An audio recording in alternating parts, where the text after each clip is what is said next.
السلام علیکم ورحمۃ اللہ وبرکاتہ۔ محترم سامعین کرام، اللہ کی مہربانی سے آج آپ کے سامنے سترے کے متعلق بتایا جائے گا،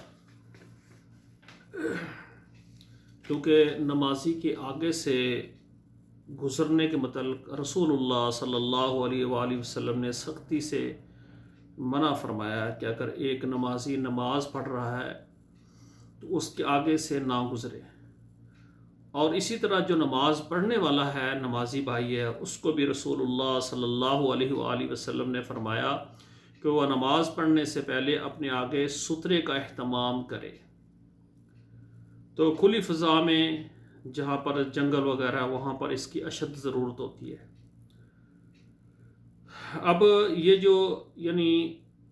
جو اونٹ کا پالان ہوتا ہے نا، اس کی جو کچاوے کی پیچھے والی لکڑی ہوتی ہے، جس کی پیمائش 1 فٹ، ایک بالشت یعنی 1.5 فٹ یا اس سے زیادہ، اتنی لکڑی یا اتنی اونچائی کی کوئی چیز آگے رکھ لیں، نیزہ رکھ لیں، برچھی گاڑ لیں، نیزہ گاڑ لیں، یا کوئی لکڑی رکھ لیں جو اونچائی میں 1.5 فٹ یا اس سے زیادہ ہو۔ اس سترے کے آگے سے اگر کوئی گزر جاتا ہے تو گزرنے کے والے کو بھی کوئی گناہ نہیں ہے، اور نمازی کی نماز میں بھی کوئی فرق نہیں آئے گا۔ اب ایک بھائی نماز کے لیے مسجد میں جاتا ہے، وضو بناتا ہے، مسجد کے اندر داخل ہوتا ہے، تو اس کو نماز کہاں پر پڑھنی چاہیے؟ جو امام ہے یا جو بھی ہے، سب سے پہلے جو پہلی صف ہے، پہلی صف کا انتخاب ہم کریں گے کہ اس کے سامنے مسجد ہے نا، عمارت ہے، دیوار ہوتی ہے، پہلی صف پہ آپ کھڑے ہو جائیں تو سامنے دیوار ہو جائے گی۔